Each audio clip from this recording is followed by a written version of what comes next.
नमस्कार दोस्तों, मैं हूं अनीता और आप सभी का एक बार फिर से स्वागत करती हूं। दोस्तों, आज की वीडियो में हम आपको गणेश चतुर्थी की व्रत कथा सुनाने वाले हैं।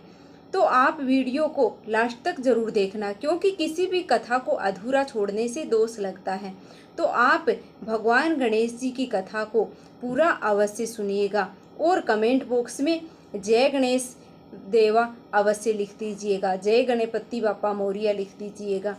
तो चलिए शुरुआत करते हैं। एक बार भगवान शंकर और माता पार्वती नर्मदा नदी की तट पर बैठे हुए थे। बैठे बैठे वे उबने लगे तो माता पार्वती ने महादेव जी से चोरस खेलने के लिए कहा। महादेव माता पार्वती की बात सुनकर चोरस यानी कि चौपड़ खेलने के लिए तैयार हो गए।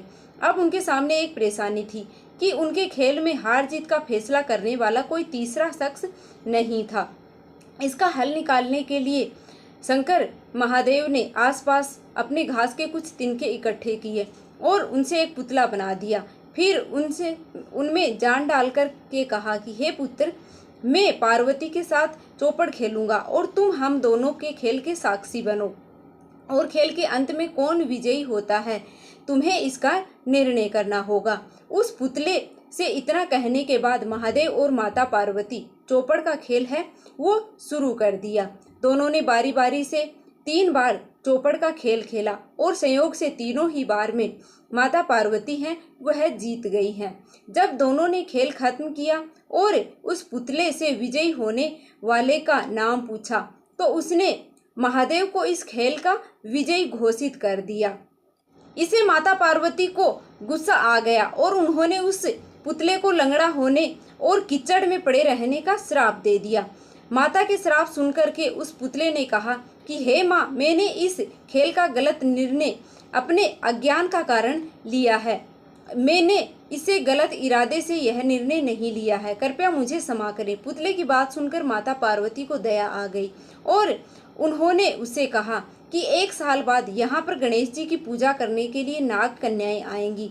उनसे पूछकर तुम गणेश व्रत की पूजन करना। ऐसा करने से तुम्हें मनोवांछित फल की प्राप्ति होगी। इतना कह करके माता पार्वती और महादेव वहां से वापस कैलाश की तरफ लौट जाते हैं। 1 साल बाद उसी स्थान पर नाग कन्याएं आई। जब उन्होंने गणेश व्रत पूजन की विधि शुरू की तो उस श्रापित पुतले ने उस पूजन की विधि बताने की प्रार्थना की। नाग कन्याओं ने विस्तार से उस पुतले को गणेश पूजन की विधि बताई। इसके बाद उस पुतले ने विधि के अनुसार 21 दिनों तक गणेश जी का उपवास किया और उसका पूजन किया। इस पूजन से गणेश जी प्रसन्न हुए और उन्होंने उस पुतले को मनोवांछित वर मांगने को कहा। पुतले ने कहा, हे प्रभु, आप मेरे पैरों में इतनी शक्ति दे कि मैं कैलाश पर्वत पर जाकर अपने माता पिता से मिल सकूं और उन्हें प्रसन्न कर सकूं। गणेश जी ने तथास्तु कहा और वहां से चले गए। इसके बाद पुतला रूपी वह बालक चलते हुए कैलाश पर्वत पहुंच गया और वहां पर भगवान शिव से मिला।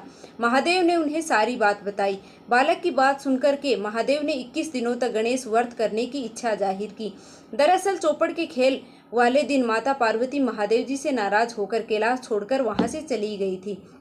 माता पार्वती को मनाने के लिए महादेव ने 21 दिनों तक गणेश जी का व्रत किया। ऐसा करने से माता पार्वती 21वें दिन कैलाश पर्वत पर आ गई और उनके मन में महादेव के लिए जो नाराजगी थी वह खत्म हो गई। माता पार्वती के वापस आने पर महादेव ने सारी बात बताई। यह सुनकर के माता पार्वती के मन में अपने पुत्र कार्तिकेय से मिलने की इच्छा उत्पन्न हुई। उन्होंने 21 दिनों तक गणेश जी का व्रत करने का निर्णय लिया। उस पुतले रूपी बालक द्वारा बताई गई विधि के अनुसार माता पार्वती ने 21 दिनों तक गणेश जी का उपवास किया और विधि से पूजा अर्चना की और व्रत के 21वें दिन ही वह कार्तिकेय खुद ही वह अपनी माता पार्वती से मिलने के लिए कैलाश पर आ गए। हाँ, और व्रत के बारे में कार्तिकेय ने विश्वामित्र जी को बताया। विश्वामित्र जी ने 21 दिनों तक यह व्रत रख करके गणेश जी की पूजा की। भगवान गणेश जी प्रसन्न होकर के उन्हें ब्रह्म ऋषि होने का वरदान दे दिया। तो दोस्तों, उम्मीद है कि आपको यह कहानी पसंद आई होगी। अगर वीडियो थोड़ी सी भी पसंद आई है तो प्लीज़ वीडियो को लाइक कर दीजिएगा और चैनल को सब्सक्राइब कर लेना, ताकि आगे भी ऐसी ही वीडियो आपको सबसे पहले मिलती रहे। मिलते हैं फिर से एक और वीडियो के साथ। धन्यवाद। जय गणेश जी महाराज, जय माता पार्वती, जय हो भोलेनाथ।